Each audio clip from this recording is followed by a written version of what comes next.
today, we're going to be talking about something pretty interesting. I think, at least I hope so. Yeah.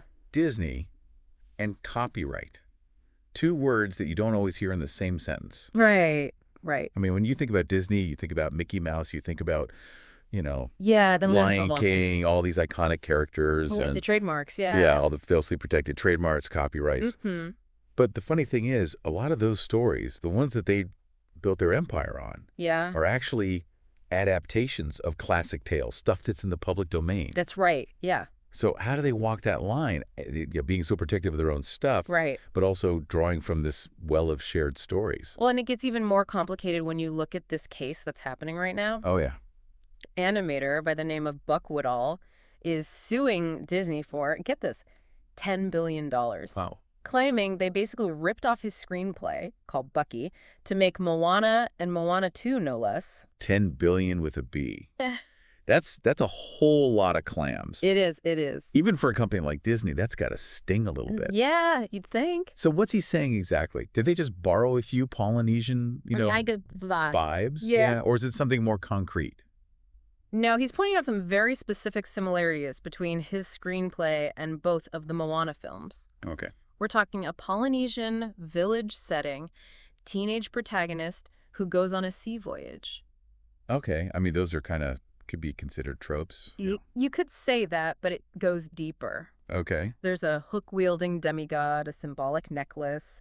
There's even this large creature hidden inside a mountain. All right. And a whirlpool that acts as a portal to another world. Okay, the mountain creature and the magic whirlpool, that's a little more... It's getting pretty specific. Specific. So it's not just like, we both had a Polynesian setting. Right. There are some pretty detailed overlaps in the plot. So what's Disney's side of the story? They just tossing this aside? Or... Yeah, they're denying any wrongdoing. They're saying that no one involved with the Moana production ever even saw Woodall's screenplay. So it's kind of a he said, she said. It is a classic he said, she said situation, but with, $10 billion on the line. Yeah, that's a pretty high stakes game of he said, she said. It's huge, and it really highlights just how tricky these copyright cases can be. Especially with a company as big as Disney, right? Oh, absolutely. They got lawyers for days. Yeah, David versus Goliath with a tropical soundtrack. Exactly. So before we get too deep into this whole legal battle, though, let's zoom out for a second and look at Disney's track record with copyright. I mean, they've made a fortune retelling these classic stories. Right? Oh, absolutely. Think about it. Snow White, Cinderella, Sleeping Beauty. Yep. All based on fairy tales, all in the public domain. So anyone can adapt those, rewrite them, make them their own. No need to pay for the rights. So that's the genius. Public domain. It's like a creative, free-for-all. Pretty much, yeah. Smart move for a company built on storytelling. Savvy, for sure. But isn't there a downside to this whole public domain strategy? Well, yeah. I mean, if anyone can use those stories, where's the line between being inspired by something and just straight up copying it? And especially when you're a company like Disney, who is so protective of their own stuff. Exactly. And that's where the Moana case gets really interesting. Because Woodall isn't just saying, you also used Polynesian culture. Right. He's arguing that they lifted specific plot points, character archetypes from his work. So he's like, hey, you didn't just dip into the Polynesian well. Yeah. You dipped into my well, too. Exactly. And that's where things get legally murky. Yeah. And potentially very expensive. Definitely. But before we get into all the legal nitty-gritty, hasn't Disney faced accusations like this before? Oh, yeah, definitely. I feel like I've heard this song before. Yeah, I mean, the big one was The Lion King. People were drawing comparisons to a Japanese anime series, Kimba the White Lion. Ah, right. Lots of debate about whether it was fair use or infringement. It makes you wonder if they're so used to working with public domain stuff. Right. If that makes them a little... I don't know, less sensitive to the possibility of accidentally copying something. Yeah, like they're so used to dipping into the common pot that they might not even realize when they've strayed into someone else's territory. Exactly. But regardless of the reason, these lawsuits really highlight this tricky balance between inspiration and infringement, especially in Hollywood where everybody's trying to make the next big thing. Right, because it's not just about Polynesian villages and magic whirlpools anymore. No. It's about the very idea of who owns a story. Absolutely. And when you're talking about billions of dollars, things are going to get messy. Yeah, it's a high-stakes game. But before we get into all of the potential fallout from this case, there's another side to Disney's copyright story that we need to explore, and it has to do with the artists themselves. The people who actually make the magic happen. Exactly. The animators, the artists, they don't always see a penny of the royalties. Right. Of all the merchandise, the theme parks, all that stuff. Yeah, all those billions of dollars, and the artists often just walk away with their initial paycheck.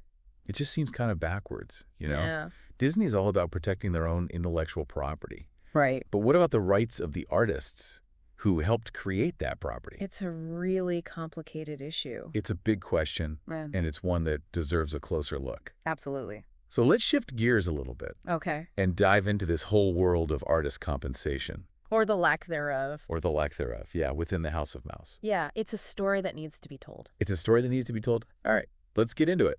Let's do it.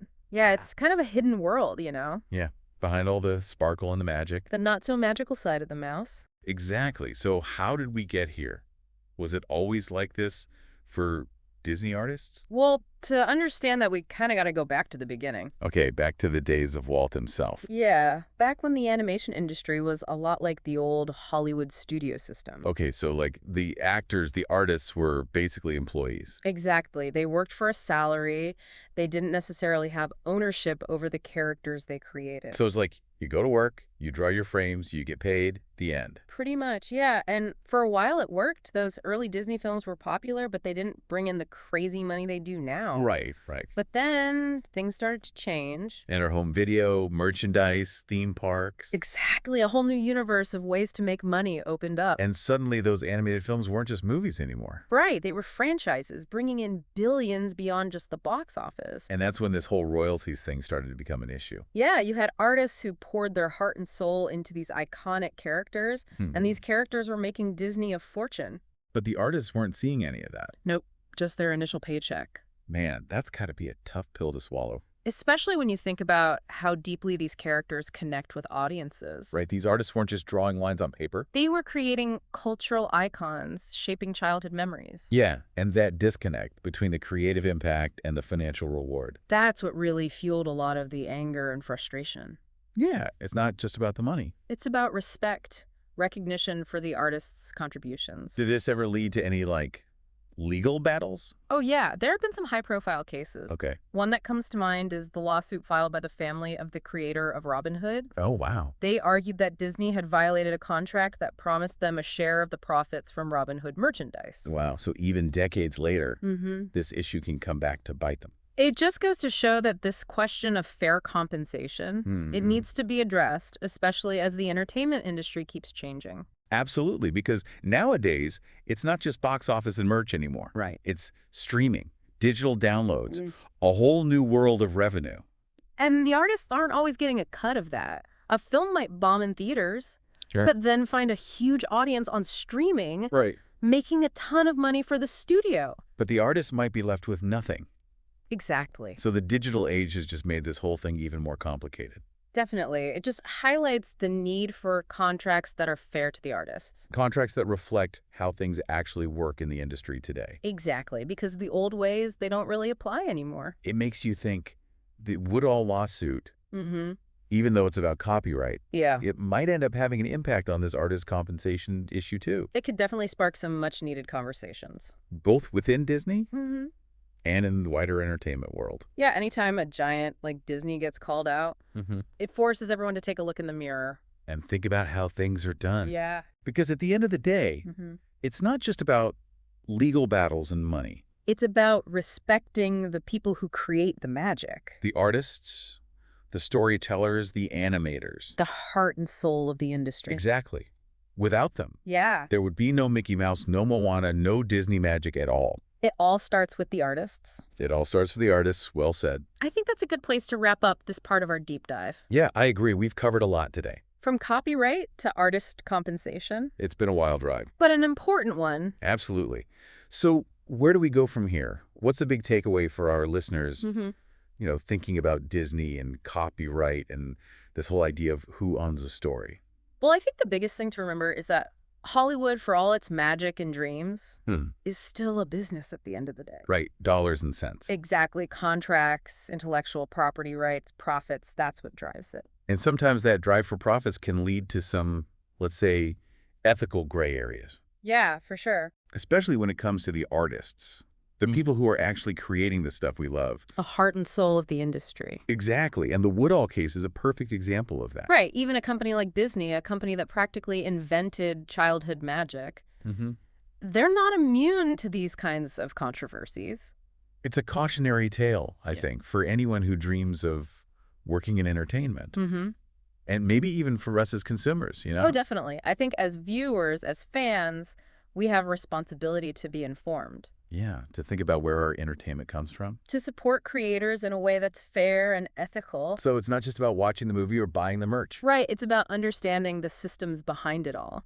Asking the tough questions like, are the artists getting a fair shake? Exactly. Because behind every Mickey Mouse ear and every princess dress, there are real people who deserve to be compensated for their work. And their work goes way beyond just a paycheck. You know, these artists, they shape our culture, they spark our imaginations, they create these memories that last a lifetime. Yeah, it's about valuing creativity, not just as a product, but as something essential to who we are as humans.